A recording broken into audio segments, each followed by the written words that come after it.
Greetings everyone, and Grade here with another Company Heroes, not Company Heroes, Age of Empires 4 replay. On the bottom left side as the blue Dynasty, we got real Starflark, as opposed to this fake Starflark. Which, knowing how changeable Steam usernames are, that could actually be a possibility. Spawn on the right side as the yellow Byzantines, we have a foreign name. Let's see, I haven't really cast Dynasty all too much, after all it's the new civilization.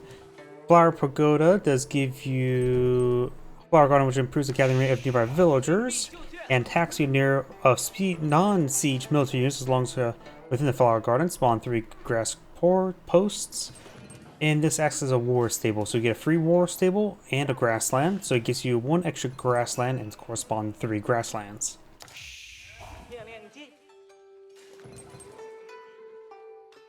Okay, that's a set of aqueducts. When I see the big line of yellow there, I thought, oh, he's putting walls like there? But nope, it's aqueducts. I wonder if aqueducts should or should not be visible on the minimap.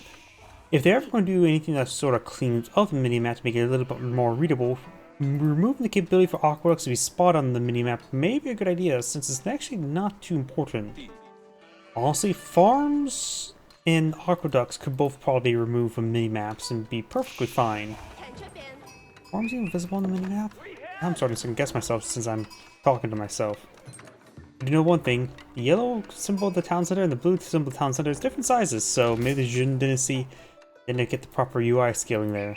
Or maybe the Byzantines. The Grand Winery now being employed on the field. Over here we do have the Great Pasture. It's a very fine pasture indeed. It's give you +1 grassland and also immediate war stable, or stable in this case. Even for the Mounted Horseman, the Mounted Horseman is replacement for the Archer.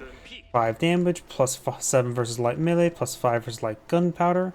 I think normal archers have only +5 versus light melee, right? So I'm gonna second guess myself.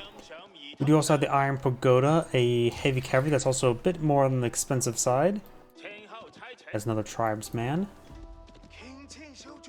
I wonder if the free grasslands start with any pastures, but it doesn't look like I didn't see the pasture symbols there. 60 health is actually pretty low. Of course, he's a little bit more expensive than normal archer, but of course he is mounted, very mobile. Those cost, what is that, 95? Regular archer costs 80. 15 more, less health, much more mobile. Of course, you can get additional health from the horses from the pasture as well. Iron Pagoda here, 16 damage. Yeah, that's still normal attack speed. Or 3 armor, so it's +1 melee armor. Higher base health, but I think the damage and attack speed, that's all the same as a early knight or royal knight. No, wait, no, those do 19 damage this age, don't they? There's like 19, 24, 29. So these guys do less damage. They actually do same damage as, more damage than a Keshik. I think that's the same damage as the Sofas. You have some of these mounted villagers here. So they are more expensive, of course available age early, but that's not exactly unique. Oops, does take some damage there, does get impaled, so it goes down 3 hits from Horsemen. Horsemen of course do bonus efforts range, 18 damage. Once he hit the Iron Pagoda that time.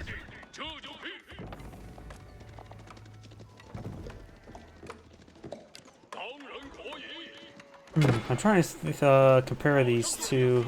I guess they are like the more, let's see, they do attack faster than a Sofa. They actually attack slower, but of course they have heightened speed, less armor, but this guy has inherently higher armor, but no important armor. On paper, they may be actually a little bit too expensive, though they do get the passive HP benefits from the fresh horses, so maybe that does start adding up a bit as the game goes on, but right now they feel a little bit overpriced. So like Keshiks. You now have an outpost upgrade of hand cannoneer stuff, going for the fortified outpost now. He's even taking time to collect up these berries, which help deny them from one. This course is Byzantine. Claim all the sheeple there. And we do now have the Crudeltor defense, or however you pronounce it, getting additional damage armor. Trying to torch this down. He may get a big... No, he did not get a massive... Wait, he's stabbing it. Wait, was he actually stabbing it? Was that a replay bug? Before the torches got thrown, that would do less damage, but after torches, or after the upgrade, it would do more damage to stab it. How did he do that? I have no idea if that was just a visual bug or what. I've seen a lot of visual bugs in replays, so I have no idea. Let's see, health, it's being repaired, so I can't see if anything was divisible by 10, but I think he was doing melee damage to it.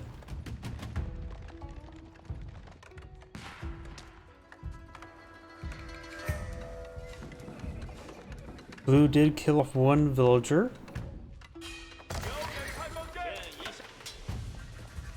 Force Infantry 4, they're a bit wounded. Times you should have gone for, wish you got a Imperial Hippodrome.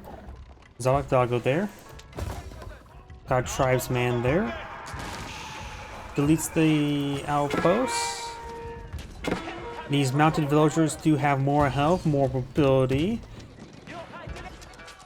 Of course, if you compare them times 2 villager, they have less health in total. We'll finish off that guy here. He's slowly being whittled down. He's just out of range now. More reinforcements. Got the outpost here. Just going for these berries. These berries are being obtained by blue. Decides like, it's not worth trying to fight that out there. Lose the extra income around the Grand Winery. And just focus effort somewhere else. Getting some good damage there. More iron pagodas being deployed in the field.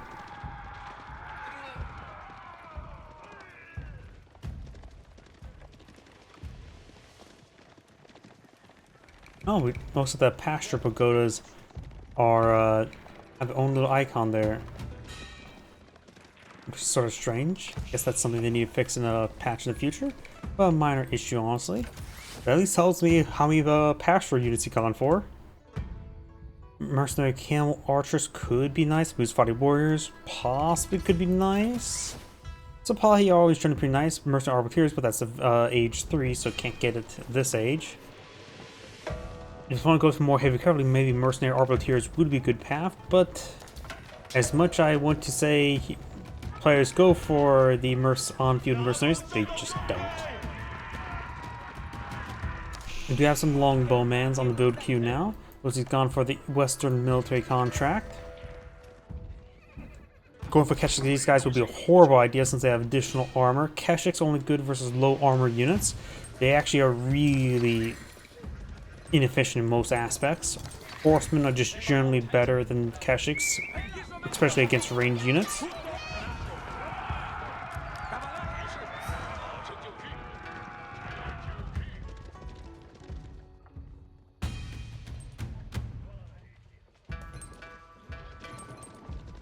More tribesman. See, the course can get some upgrades to reduce the bonus damage they take.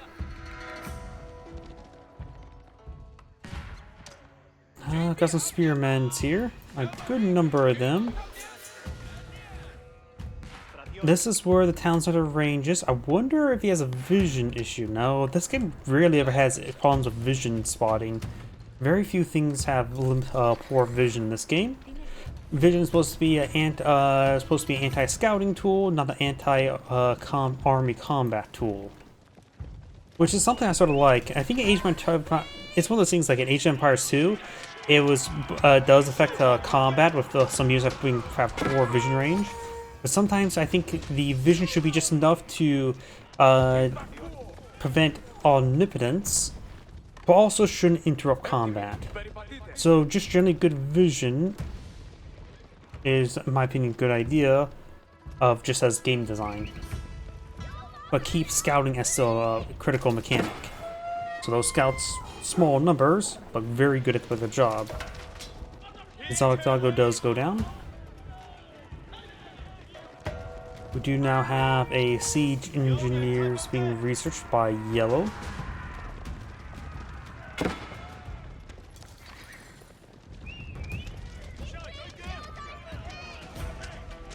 Takes on the one longbowman. Does get impaled there a little bit with the iron pagodas. Longbowman would have 6 plus 6 plus 6. And supposedly plus 5 plus 7 plus 5.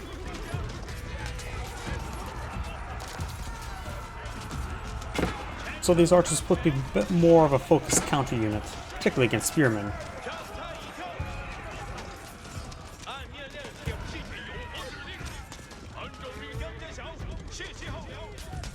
Does take out those units there. Of course, these units may want to fall back a little bit, but they're still pretty good in this situation. They still have 5 damage. We don't see +1 range armor.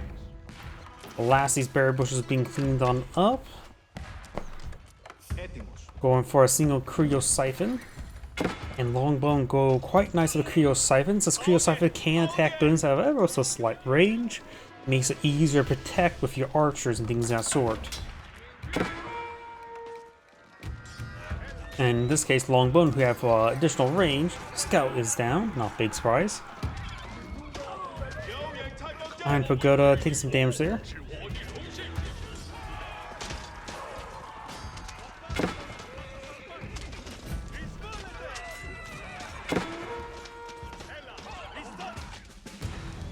Creo Siphons on engage, 1 spearman there. No, it's generally not a good idea to try to stab a makeshift flamethrower. Something tells me that feels like a really bad idea to try and stab a giant makeshift flamethrower with a pointy stick.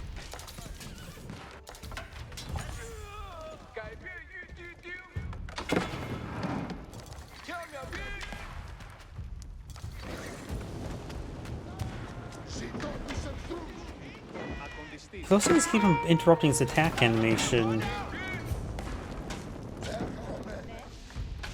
Going back to town center now. Couple of outposts here.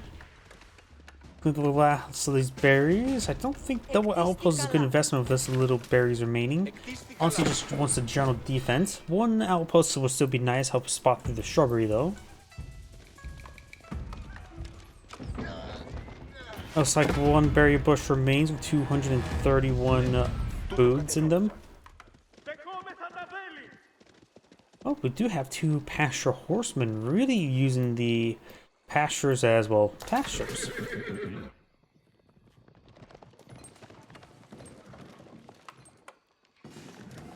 I suppose at this point in the game, the small health totals maybe not too important. Maybe he has it down to a mathematical formula of how many pasture horses, like, let's just say, see, this does 18 damage. So 60 divided by 18 will still go down in 4 hits, and regardless whatever amount of health he gets from the pastures of this age, it will not make him take another hit. And the ranged horsemen still only get +1. Iron Pagodas may be able to use the extra health. They have, of course, more armor to reduce damage received. In this case, 4 melee armor versus 9 damage, so it'll be 5 damage per attack. So any +1 will give another hit, and if he gets on every 3 horses, he can basically take another hit. But on paper, it just feels like these Iron Pagodas don't have enough going for them to really warrant mass deployment this age, other than just a small number for durability.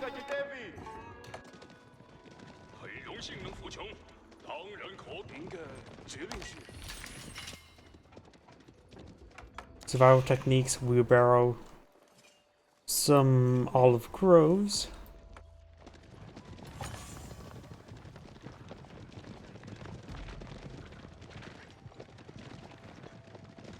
Now these forces are advancing. Gold deposits, so it's 2,500 left. Byzantine player is pretty close to aging up. The Dynasty is close as well, but not as close. Golden Horn Tower now being established. Now, of course, we'll give him some free mercenary units of all available mercenary units, barring siege weapons.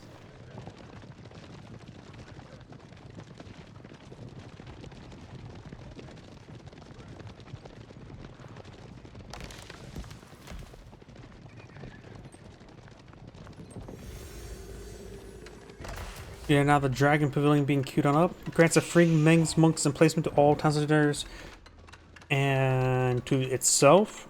Trains emissaries to reduce costs. Gets one free emissary upon completion. In short, those emplacements allows them to start generating militia, which can also be upgraded in certain towers as well, or mainly, not necessarily certain, but all of them. So you can start generating quite a bit of a militia, and those militia members are good. It's a heavy cavalry that does solid damage, and that's it. Since they're free, you can't really go wrong with that. Oh, they're also free in population as well, so you don't have to worry about that either. A very powerful, that upgrade is very powerful defensively. It's maybe a good idea to put it behind a couple of those places behind certain key structures.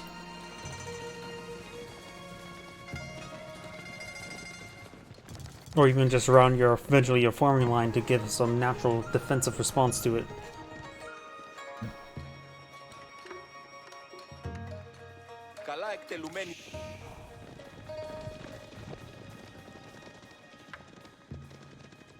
Long Limitani, one horseman, which that horseman is right there, being a bit of a butt, getting in the way of all these villagers.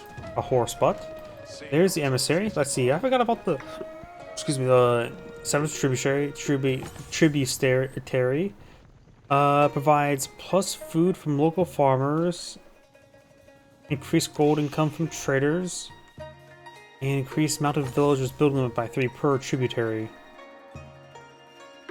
Oh yeah, the last time I cast this game, they did not have a natural trade post.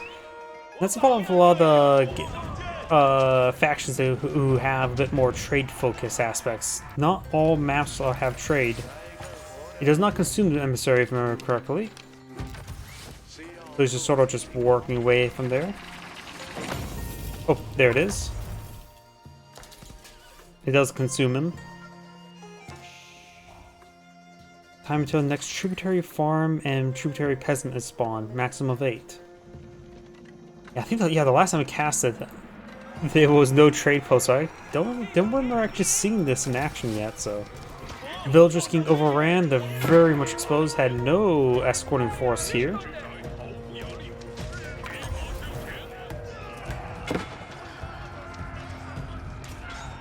There's a tributary villager, tributary peasant. 50 health. Gathers food, replaces over time. Got some tributary farms here.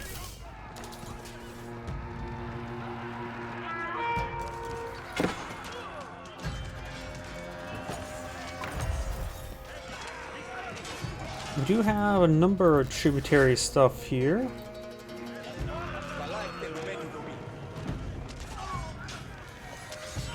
Good number of cataphracts in the field. They have right now 4 or 5 armor, 360 health, 27 damage, a Keshic level attack speed. Very good heavy cavalry, and they're able to contend with the Iron Pagoda in 1v1 combat. We now have inherently 6 armor and 6 range armor at the moment.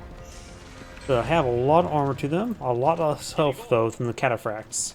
When it comes to cost wise, cataphracts are 330, Iron Pagodas are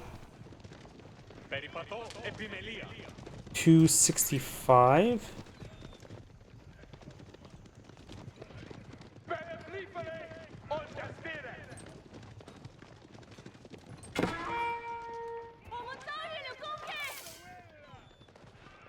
Tributary peasants are starting to go on down.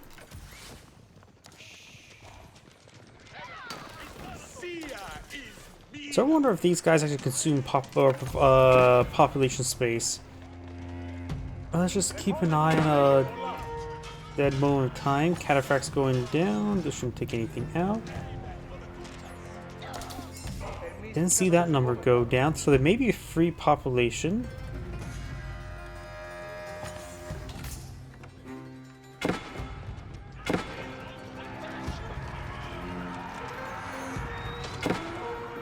Longbone slowly getting picked on off there.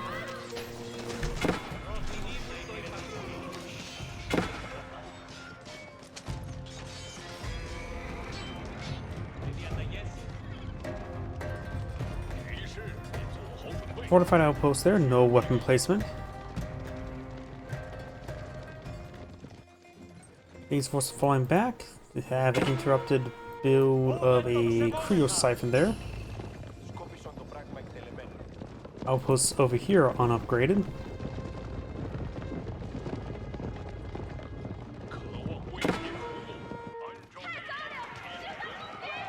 Longbow pursued by these defenders. They're now 4 inherent armor, 20 damage, fast movement speed. Health is reasonable. Teardrop shields being researched, which will increase the Cataphract's armor by 1 in speed, move speed limiting by 15%.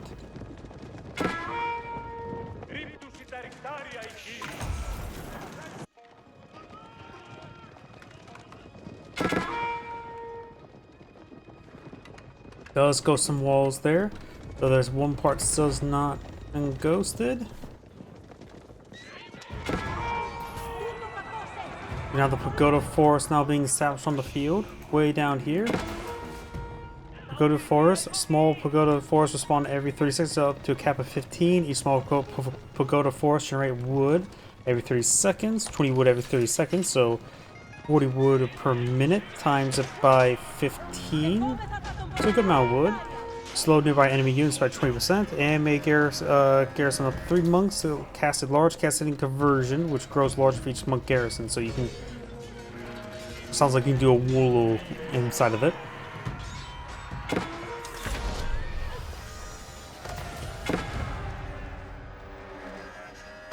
The Byzantine player is very far from aging up, has very little gold in reserve.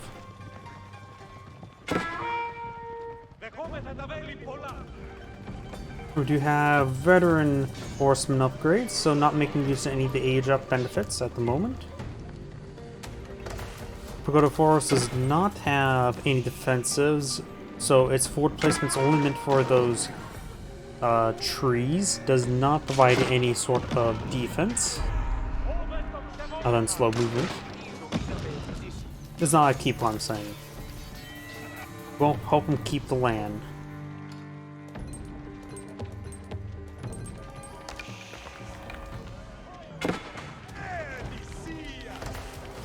Dragon Pavilion's gonna go on down. Looks like the defense group has gone down. Getting more Creo Siphons on the front line. Do have a nice little grassland there.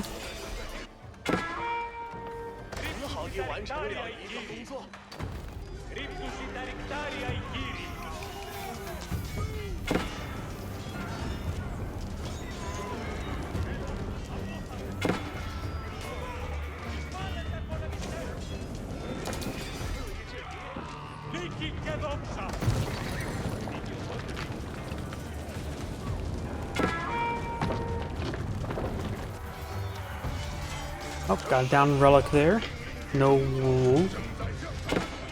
Do have some of these man-at-arms.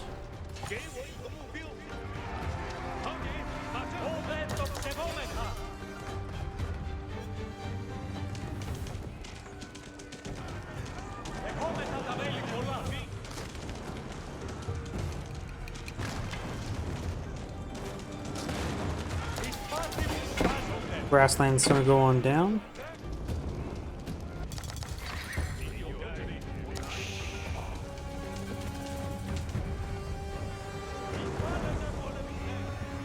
I'm trying to build more Creo Siphons. Got a monster here, which looks like a pagoda to me, or really a shrine.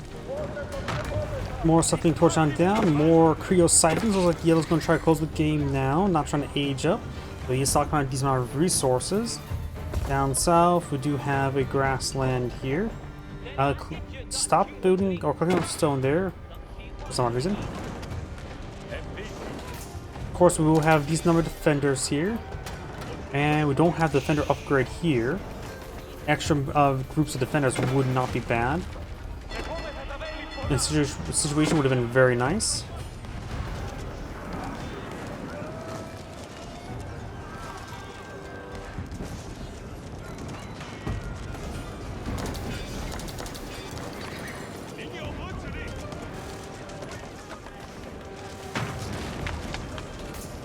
Capital's receiving quite a bit of fire. literally. We have a keep going up over here. This will prevent annihilation victory.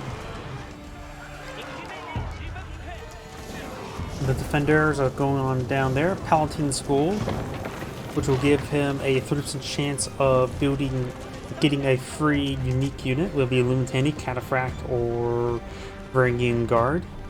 I wonder if they reduce the RNG in this. I think this needs a bit of a rework. Rather than 30% chance, maybe they can do some sort of charge system where building any of those units allows you to store up charges, which you can invest into units. And building the more expensive units will generate more charges, disproportionately, I should say, where, I should say 1, 3, and 5. 1 from Illuminati, 2 for Rain Guard, and 5 from Cataphract. When a free Cataphract costs like 20 or 15, it would be 1 and 3. Rain Guard, since it's what, 120 gold, that could be a middle ground one, so, and basically 1/3 the cost of a Cataphract. Could be 5, so 1, and Lumitank could just cost 1, so it would be 1, 5, and 15. I think that'd be a good way to rework the Palatine School. Less RNG plus allows you to pass deploy Cataphracts by investing into Lumitani as a unique mechanic.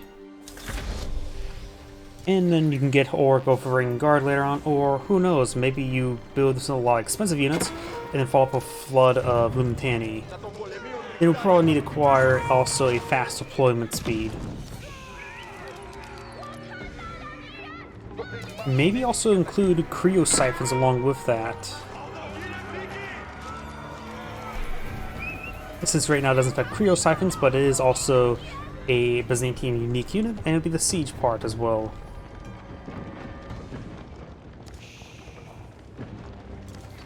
And maybe if there's going to be a 5th charge, just allows you to exchange direct into olive oil. Just some ideas. That way it can help support mercenary builds, it can help gives you access to siege weapons. Not fantastic siege weapons, but good siege weapons. As well as able to still maintain its current design.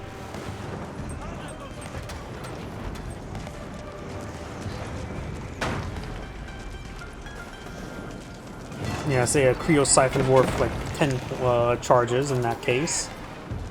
Maybe 9. One of those units going down. Up here we do have this keep and nearby units starting to be picked off. This one has a Spring Gold emplacement or Mangonel emplacement, but not fortified. These are just also veteran horsemen.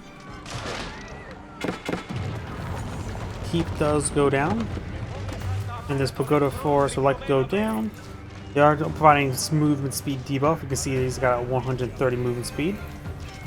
Defenders will go down there. Oh, there's conversion ritual. Let's see if we got one. Oh, and wait, there's double conversion? It did grab one of the Cataphracts, and then that he had a little bit of rate late response there. But I didn't realize it was double conversion there. I guess there was an inner and outer one. Cascading rings, got it. If there was more monks in there, he could have got a lot more possibly. Either way. Maybe that's one real advantage about having this so far forward. You can use it as a way to convert your opponent's army.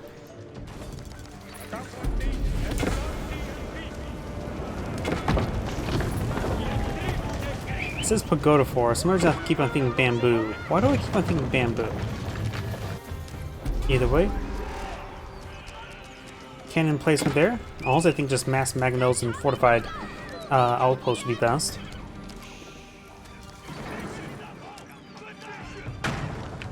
Secondary towns here. He has nearly 7 villagers in the field, which is actually not too much at minute 31.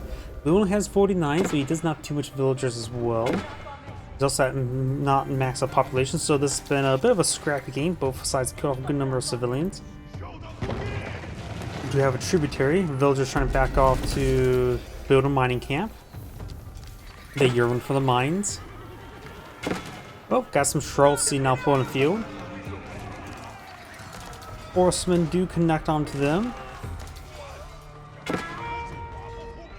And of course, they do have that very powerful axe attack.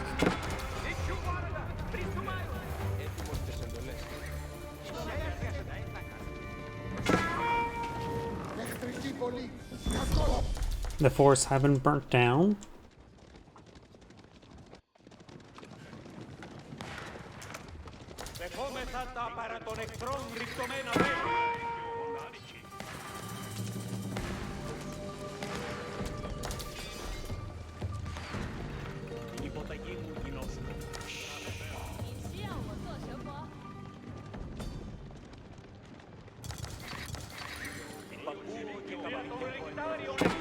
We do have some Zanman swordsmen as a heavy melee infantry unit, which is just focused. Its unique aspect is just durable and also good versus cavalry. They do have spearman movement speed as well, so a pretty good frontline one, particularly against a Cataphracts focused opponent. Right now they have 5/5 inherent armor, same as normal man-at-arms, but of course they do have more health to them.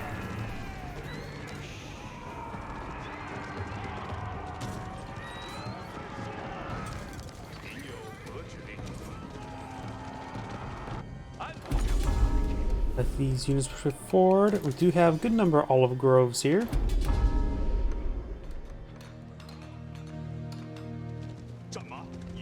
And a good number of these units are quite wounded. They could be easily picked off. That one got picked off immediately. Oh, and then there's a whole bunch of longbowmen that help pick them off as well.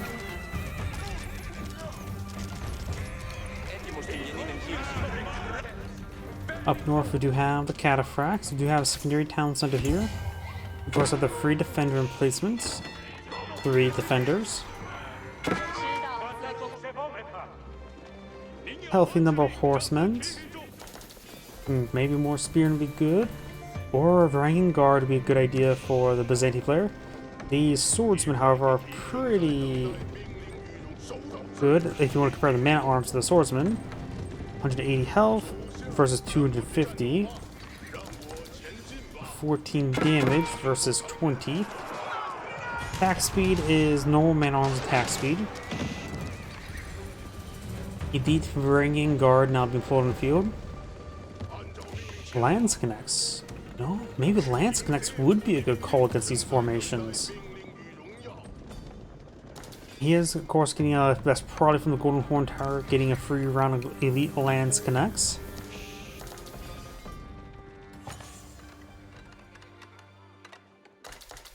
Watchtower or outpost and mining camp.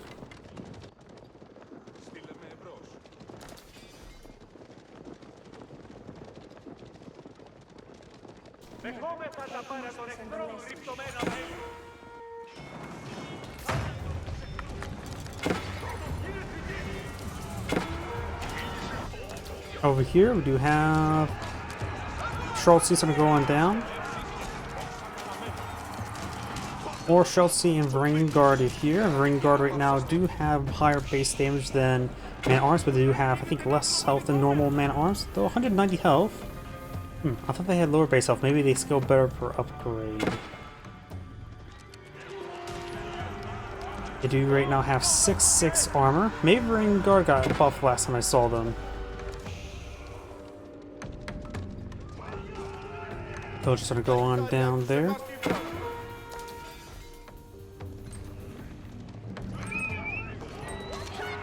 $16.95, 180, 14. Yeah, maybe they're stronger than last time. Maybe they got buffed last time I checked. I could have sworn they had some aspects were lower than other man-at-arms, but right now they cost the same amount and they appear to be just a bit of benefits. They also have higher attack speed as well.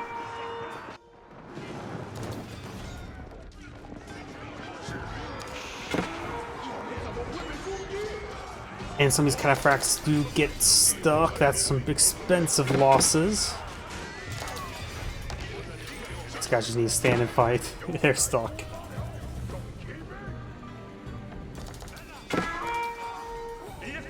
suppose they can get the 9/9 armor this age. Probably should start eyeing to at least get some more melee armor versus all the melee units. Cataphract's trying to get some more villager kills, which they can also benefit from the armor.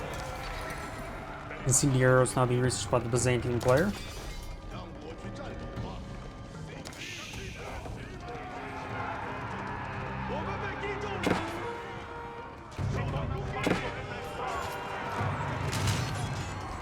And cannoneers and longbowmen firing away. No palings to impale the cavalry.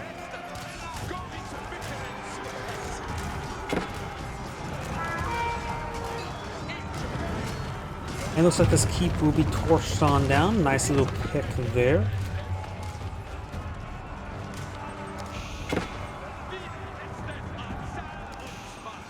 Couple of elite lance connects in the formation is just going to be very nice.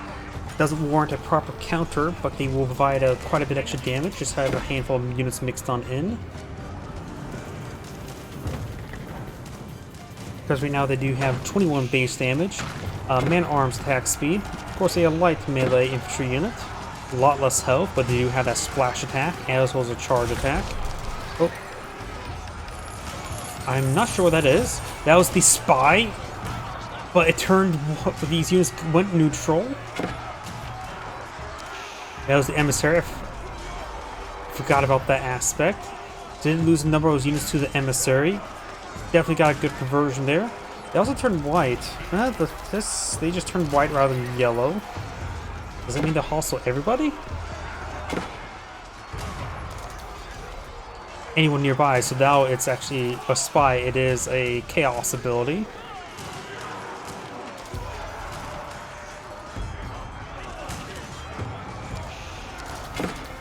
Good number of these longbones are falling him back. Got a good number of Schultz mixed on in to help them out. For some reason I thought it was like more of a spy ability. It was like a, rather than a cast ability, I thought it was like, oh, here's like the regular 3 spy, go in the middle formation and explode outward to bribe a whole bunch of units. I kept on thinking Red Alert 3. Oops. Oh well.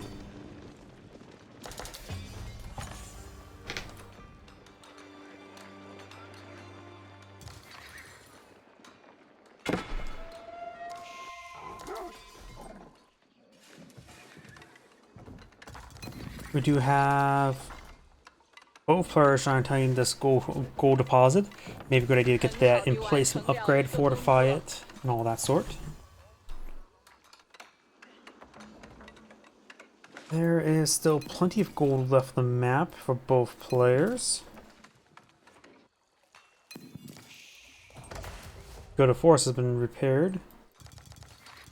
So this game will continue on, though both players don't have much food. Usually by the 40-minute mark, both players have at least some resource in the 5,000 reserves. But that's simply not the case this time around. In fact, usually by now both players have at least 130 villagers, and they're both in the 80s, barring all the other economic differences. Somehow this has been a pretty low eco game. Blue has cut off 55 civilians, yellow's cut off 25. So we have civilians going down. Got that in place right there. Spawns out 2 of them.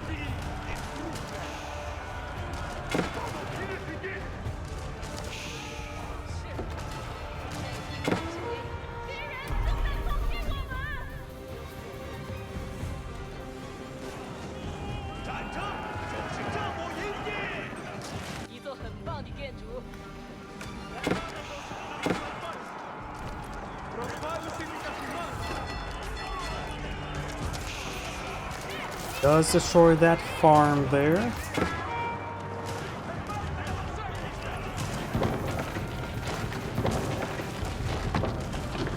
Yellow's cleaning some of his northern infrastructure. Blue has a good number of units here.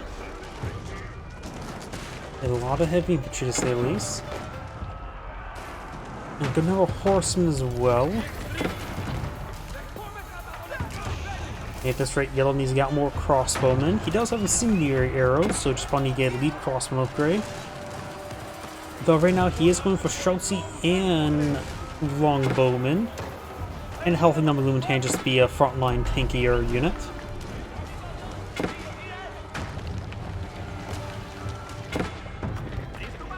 No Serpentine Gunpowder, probably should eye that as well. And missing out some blacksmith upgrades, like even plus 3 range armor or range damage would be quite nice. I think he's just, suppose he's starting to get his stockpile of resources. Blue's not. He's even low on food as well as with gold. These units getting overran. He has forces over here, late response. Most of them there's this Lumentan to engage all this. We have some Ring Guard here. They should be providing berserk around the horsemen.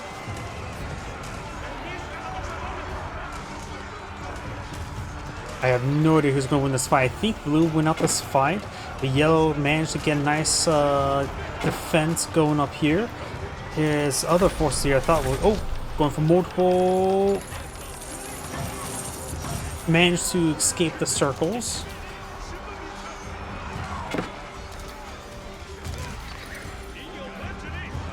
More of yellow reinforcements right now. 67 versus 57. Army values in favor of yellow, but only by 1,000, which is not much at this moment in time. Right now, I think blue's economy is a bigger problem for blue. He's having trouble remaxing, so is yellow. Yellow has... I guess yellow's reinforcements not coming as quickly as expected as well. I think both players have not really invested too much in actual production structures, have they? I suppose yellow has a good number. Blue, on the other hand, does not have a whole lot of production going. He does a bit of wood, so maybe going for extra production wouldn't be a half bad idea. Right now, he's fighting against Longbones, Lumentani, so heavy infantry seems pretty good. Strelts is coming in small numbers, he should know as well, because this is olive oil based unit. Won't be able to put out a massive number of them, just a reserve support amount. So yeah, I think more men-at-arms in the unique swordsman guys wouldn't be half bad. Though the unique swordsman, let's see, how much does it cost again? It does cost quite a bit of gold, so maybe men-at-arms would be better for gold preservation. He does have some more gold here, and so has gold here, so he has about, what, 4,000 to 5,000 gold to work with.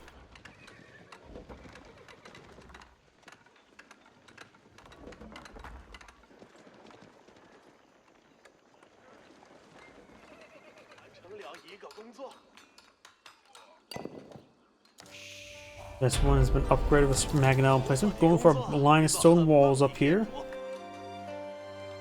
Probably needs a monk up here while at it. Blue does have the sacred site captured now. How's relics? Sorry, I forgot to look at relics. Yellow has all 5 relics. Okay, that is very important there.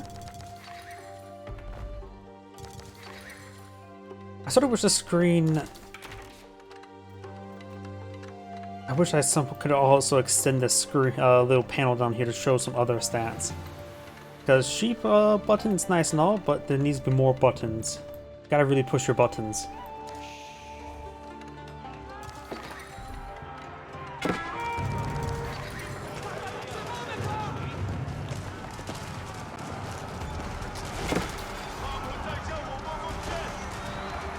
Oh, we got some nested bees.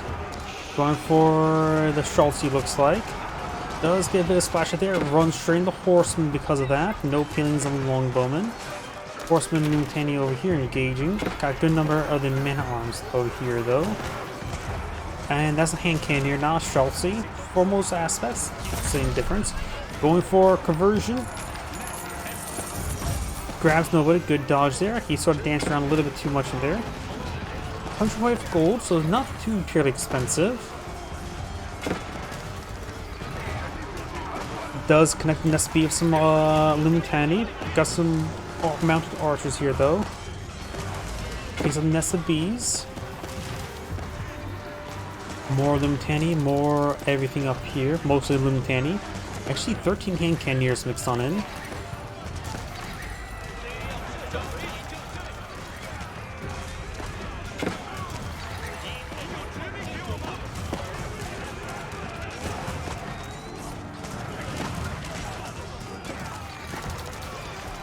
Oh, and the game abruptly ended there. I think blue backed out of the game or blue lost the game, but that game ended a bit abruptly. This is Angrade saying, thank you for watching, and on to next replay.